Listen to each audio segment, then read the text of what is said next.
Good morning madam. Good morning. अगं सुमन, आज वाढदिवस आहे ना तुझा? हो, लक्षात आहे तुमच्या. Thank you thank you. अगं थांब, आधी मला विश तरी करू दे. हे घे, वाढदिवसाच्या शुभेच्छा. अहो हे कशाला मॅडम? हे काय? अगं आज वाढदिवस आहे सुमनचा. ओ अच्छा, म्हणून तुला एवढा उशीर झाला होय. मी तेच म्हणलं, अजून माझी कॉफी कशी आणून दिली नाहीस? सॉरी मॅडम, आता लगेच घेऊन येते. Suman, wish you a very happy birthday. I mean वाढदिवसाच्या शुभेच्छा. वाढदिवसाच्या शुभेच्छा. Thank you madam.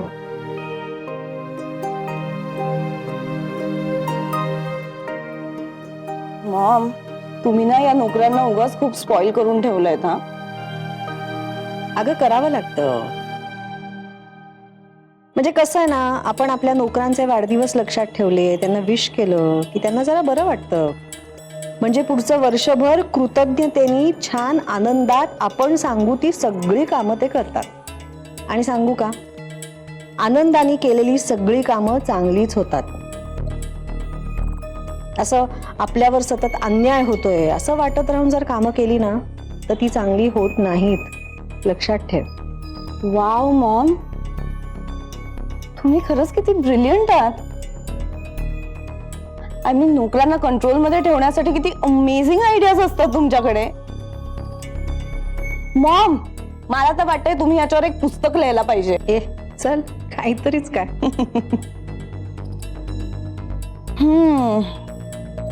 पण खरंच मॉम, हे नोकर लोक कुठल्याही गोष्टीवरून खुश होऊ शकतात नाही. काल आता या सुमनचा बर्थडे सेलिब्रेट केला म्हणे त्यांनी. रात्री 12 वाजता केक कटिंग केलं. प्रत्येक गोष्टीत आपल्याला कॉपी करतात. आणि ह्यांनी काय, कुठनं तरी एखादा साधा केक आणला असेल आणि केक खाऊन झाली त्यांची पार्टी. अजून काय पार्टी करणार आहेत? तुला कसं माहित? तो गजानन फोनवर बोलत होता कोणाशी तरी, तेव्हा मी ऐकलं. ओ, सगळे जमले होते म्हणे रात्री.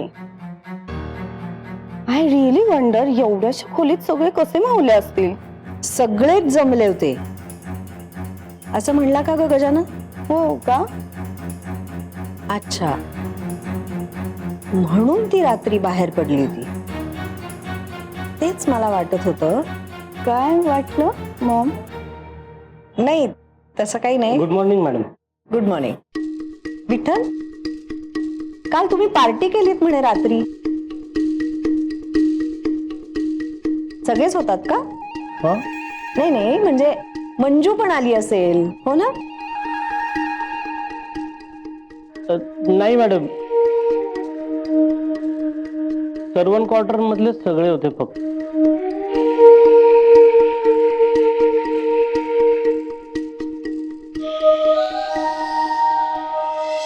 आणि त्या म्हातारीच्या आयुष्याची गाथा ऐकता ऐकता मला कळालं की निश्चय असं का म्हणाला.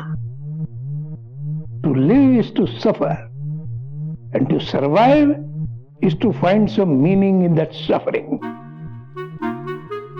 जगायला काय लागत? काय लागत? चालतो निघ आत्ताच्या आत्ता. जा म्हणतो ना, होत जा जा जा जा. निघाला. विचारलं नाही का झालं, सांगितलं नाही. ते कारण तितकं महत्वाचं असतं तर तुम्ही आपणच मला सांगितलं असतं. आणि कोणत्याही कारणाशिवाय तुम्ही मला जायला सांगत असाल तर त्यावर वाद घालण्यात मला अजिबात इंटरेस्ट नाही.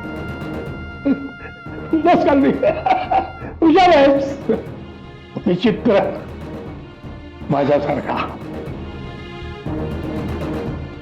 आता चूक तर तू केली आहेसच, तुला कळलं नाही याचं दुःख आहे.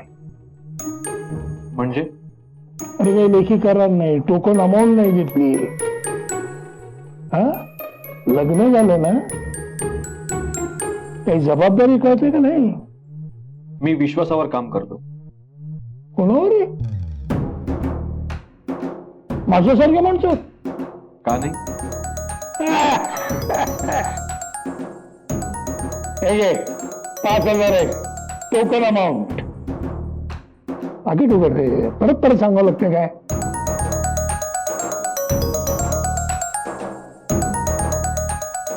मोजून घे. मी म्हणालो ना, मी विश्वासावर काम करतो. मी 17 वर्षाचा होतो जेव्हा पळून गेलो तेव्हा. हा? विचार करायची अक्कल नसतेस, पण खायला लागतं ना. काम शोधत होतो एका सुमाराच्या इथं घडावण करायला लोक बसायची, तिथं काम मिळालं. सगळी घडावण झाली की संध्याकाळी बॅटरीच्या प्रकाशात ते सोन्याचे कण पडलेले असायचे ना, ते गोळा करायचे आणि शेटनं द्यायचे. 5 रुपये मिळायचे मला. ते 5 रुपये फार महत्वाचे होते, मोठे होते. तसंच हे 5,000 माझ्यासाठी खूप आहेत.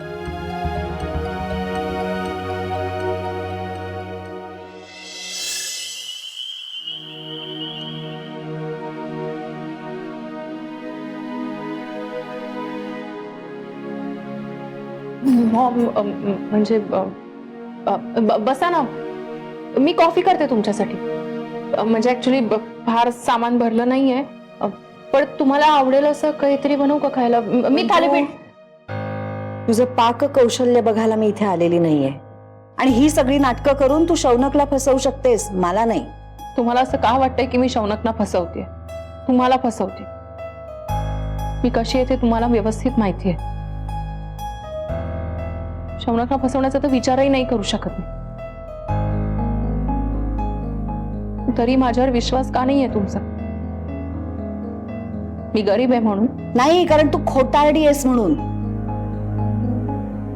हे असं माझ्या मुलावर खोटं प्रेम करायचं नाटक केलंस, त्याला लग्न करायला भाग पाडलंस, पण रात्री बेरात्री बाहेर पडणं ते उद्योग तुझे चालूच आहेत, हो ना?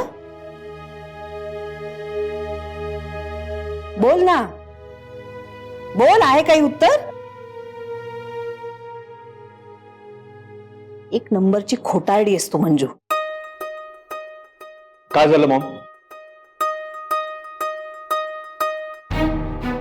तू मंजुळाला असं का बोलत असतेस? काय केले तिने? तुझ्या मुलाशी तुझ्या परवानगीशिवाय लग्न केलं हेच ना? शौनक, अरे आता तरी डोळे उघड. ही मुलगी फसवतीये तुला. दिवसा तुझी बायको असण्याचं नाटक करते आणि रात्री बेरात्री बाहेर हिंडते ती अजून.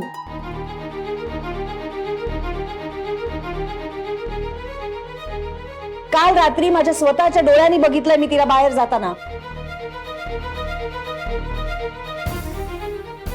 शौनक, तू हसतोयस?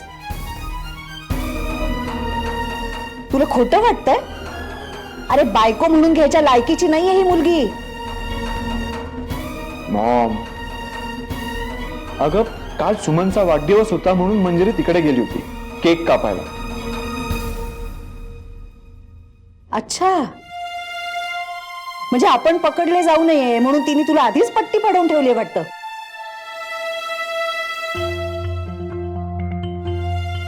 पण माझा ह्याच्यावर विश्वास नाहीये मंजू.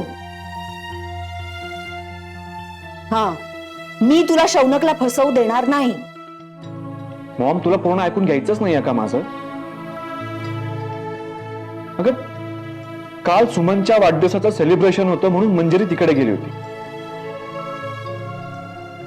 आणि हे मला माहितीये कारण मी सुद्धा तिकडे गेलो होतो. तू मंजिरीला जाताना पाहिलंस, पण आम्ही दोघं एकत्र आलो हे नाही बघितलंस.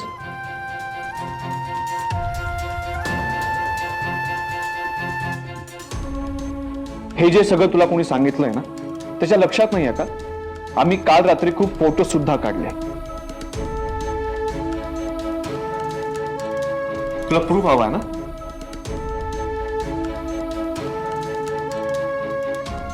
हा बघ प्रूफ.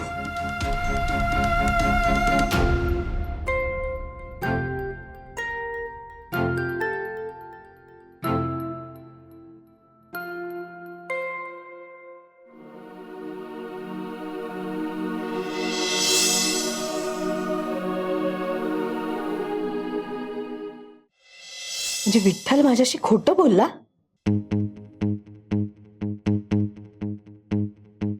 माझ्या तोंडावर खोटं सांगितलंय त्याने.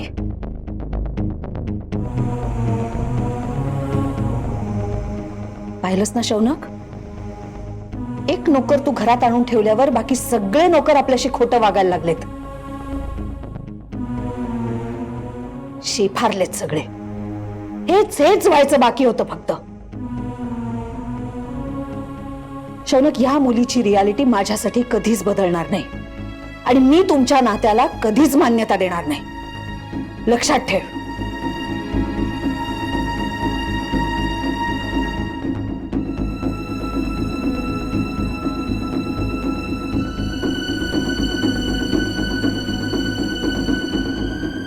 शौनक, मी काय करू म्हणजे यांना पटेल की माझं खरंच प्रेम आहे तुमच्यावर?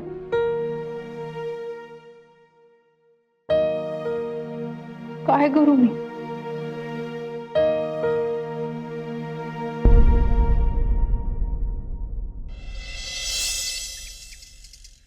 मला नाही जायचंय परत त्या घरात. मला जाम त्रास होतोय. मला नाही नांदायचं तिकडे. अंजे, परत आलीस तू नवऱ्याचं घर सोडून? हा? आणि हे काय हॉटेल आहे? जेव्हा पाहिजे तेव्हा यायला, पाहिजे तेव्हा जायला. हे बघा अंजे, हे काय नाही. हे घर आता तुझं नाही. कुमाररावांची माफी माग, म्हणजे परत घरात घेतील ते तुला. मला नाही जायचं त्या घरात. छोट्या छोट्या गोष्टी चिडत असतात. आता बाजूवाल्याला रिचार्ज करून मागितलं तर हात उचलला माझ्यावर. अगं, पण मी म्हणते बाईच्या जातीनं दुसऱ्या पुरुषाशी बोलायला जायचंच कशाला? हा? कोणत्या बी नवऱ्याला आवडणार नाही ते. अगं, पण मी स्वतःहून थोडी गेले होते. ते भाऊजी ह्यांचे फ्रेंड आहेत. ते मला म्हणाले, वहिनी तुम्हाला कधी रिचार्ज मारून पाहिजे असेल तर मला सांगा. का मोबाईलचं दुकान आहे का त्यांचं? होय, बघ उगाच गेले असते का मागायला? अशीच जात नाही कोणाशी पण बोलायला. तुला सांगितलं होतं ना घरातनं बाहेर पडू नको म्हणून. का इकडे काय चाड्या करायला आली का तू? कोणाला विचारून आली? मला नाही यायचं घरी. 24 तास नुसतं काम काम काम. जरा टाइमपास केला की लगे कावता. मला नाही जमणार. टाइमपास करायला पाहिजे तुला. मला काय कळत नाही का? त्या पवायसोबत लाळ घोटत बोलायला कोणी सांगितलं होतं का तुला? लाज वाटली नाही का तुला? तुम्हाला ना नुसतं माझ्यावरती डाऊट खायलाच पाहिजे. वागतीच तसं तू. लग्नाआधीचे तुझे उद्योग काय माहित नाही का मला? बाबू, जसं काय मी एकटीच होते तेव्हा तुमचं तर लग्न ठरलं होतं अक्कीशी. काय बोलते ग? म्हणजे अगं तुझ्या जिभेला काही हाड. राजी, प्रॉब्लेम असेल शांतपणे बसून बोल. हे काय चाललंय? फ्रॉइडच्या म्हणण्यानुसार मनाचे किती भाग असतात? 3. इड, इगो आणि सुपर इगो. पर ना चहा पावडर संपत आली हा, आणि दूधही आणायचं येताना. आणि भाजी आणायची. पर मंजिरी, ऍक्टिव्ह व्हॉइस आणि पॅसिव्ह व्हॉइसचं उदाहरण द्या. ऍक्टिव्ह व्हॉइस म्हणजे मंजिरी इज इटिंग ब्रेकफास्ट आणि passive voice breakfast is being eaten by Manjiri. आता मला मायक्रो इकॉनॉमिक्स आणि मॅक्रो इकॉनॉमिक्स मधला फरक सांग. मायक्रो इकॉनॉमिक्स म्हणजे सूक्ष्म अर्थव्यवस्था. या शाखेमध्ये अर्थव्यवस्थेतल्या छोट्या छोट्या घटकांचा अभ्यास केला जातो. आणि मॅक्रो इकॉनॉमिक्स किंवा स्थूल अर्थशास्त्र म्हणजे यामध्ये देशाच्या किंवा राज्याच्या अर्थव्यवस्थेचा अभ्यास केला जातो. Very good.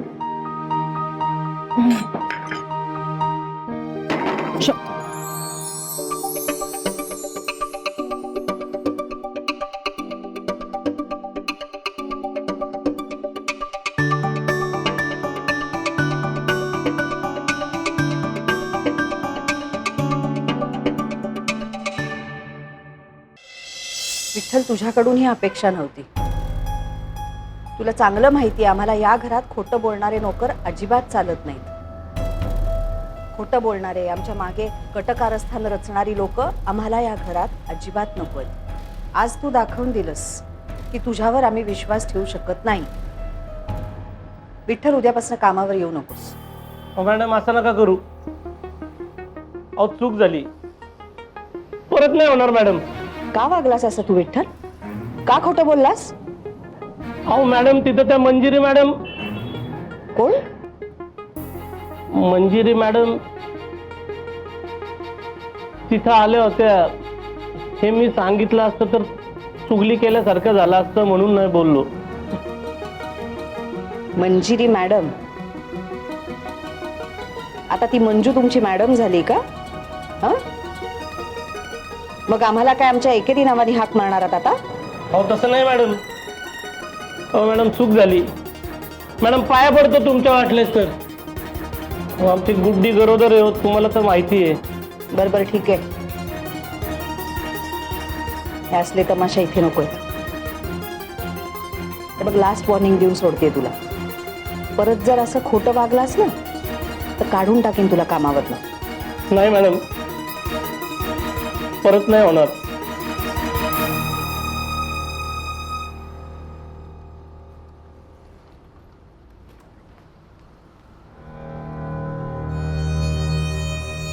पाहिलंस, त्या मंजूमुळे तुला काय काय ऐकून घ्यावं लागलं. तुझी काय चूक होती रे? सगळं त्या मंजूमुळेच होतंय. तर यांचे प्रॉब्लेम आहेत, पण आपण कसं बी वागलो तरी साहेब लोकांना आपलंच चुकलं असं वाटतं. खरं सांगायला गेलं तरी बहुमान नाही सांगितलं तरी वाट लागते. मंजूचा राग आता सगळ्या नोकरांवर निघणार बघतो.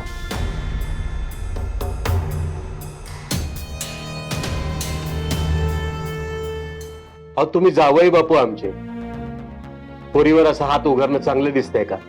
अहो आमची शोभा होती तशी तुमची पण होतीच ना. आता तुमची बायको आहे ती, जे काही असेल ना तर प्रेमानं सांगा तिला. प्रेमानं सांगितलेलं कळतं का हिला? बायकोनं कसं वागायला पाहिजे कळायला नको? आवलंय माच करती. मी काय माफ केला? तुमची मम्मीच मला त्रास देत असते. हा उपास कर, तो उपास कर, असं वाग तसं वाग. मला नाही आवडत ते सगळं. मग काय आवडतं तुला? नट्टा फट्टा करायला आवडतो का? हा? अशा पोरींना काय म्हणतात माहिती ना? ओ दाजी, बस झाला. ही बहीण आहे आपली. उगाच तिच्याबद्दल काय पण बोललेलं खपून नाही घेणार, कळलं ना? ए, बायको आहे माझी, ती कळलं ना? कसा बी बोलेन तिच्याशी, आणि तू लिमिट मध्ये राहायचं, कळलं? हे असलं धोंड बांधलंय गळ्यात एकट्या आधी. हिच्या त्या बहिणीमुळे सगळं ओ झालंय. दाजी, आम्हा जरा तुम्ही मंजू बद्दल एक शब्द पण बोलायचं नाही, कळलं ना? हो? मनोज, अरे गप की जरा. जावई बापूंची असं बोलतात काय? त्यांना कळत नाही का मग कसं बोलायचं ते? जा जा इथनं. तुम्ही मला सोडणार जा.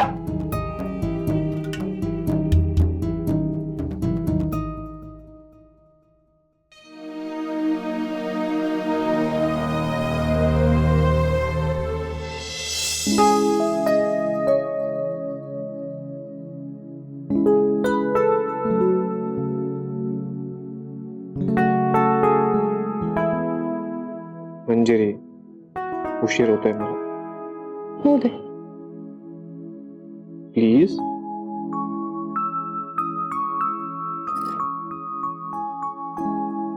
चलो प्लीज.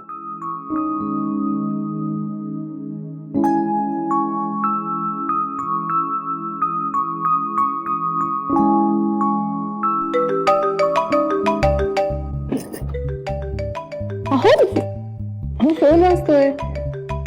आता का? मला उशीर होत होता ना? मग तूही फोन नाही घ्यायचास. महत्वाचा फोन असेल, मला बघू द्या. केशव सरांचा फोन. हा बोला सर. हॅलो, तू कशी आहेस? त्याने अभ्यास वगैरे व्यवस्थित चालू आहे ना? हा चालू आहे ना अभ्यास, छान चालू आहे. हे बघ, आता परीक्षा तोंडावर आली आहे, तेव्हा टाइम टेबल वगैरे सगळं चेक करून घे आणि हॉल तिकीटच्या झेरॉक्स करून ठेव. आणि परीक्षा सेंटर वरती पण एकदा जाऊ नये, नाहीतर पेपरच्या दिवशी कळायचं की आपला बाकच तुटलाय म्हणून. हॅलो हॅलो, हा मंजू ऐकतेस ना? कट झाला की काय? हॅलो हा हो मी ऐकते हे बघ, आता एव्हाना रिव्हिजन सुरू व्हायला पाहिजे तुझी, कळलं ना? आणि प्रॅक्टिस पेपर सोडवतेस ना? अहो काय करताय? काय?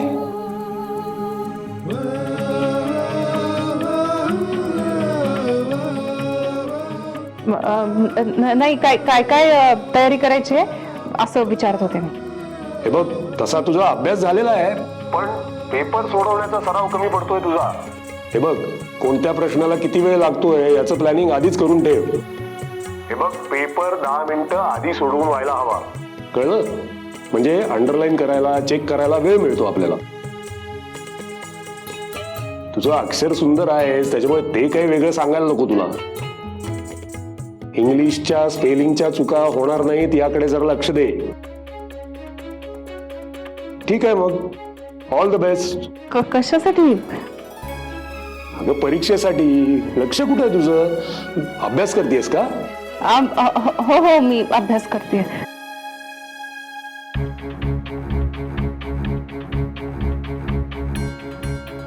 आता बोला, काय म्हणणे?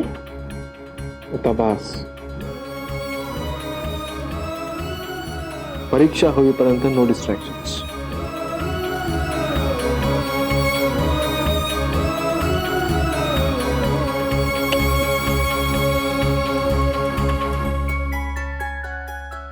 उशीर होतोय मला. महापात्रे फारच चमत्कारिक आहेत. कधी काय करते सांगता येत नाही. बाय. बाय.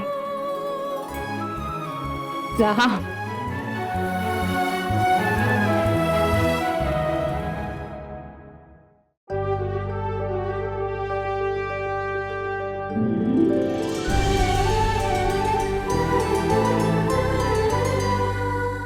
अधिक माहितीसाठी सोनी लिव्ह ॲप डाउनलोड करा.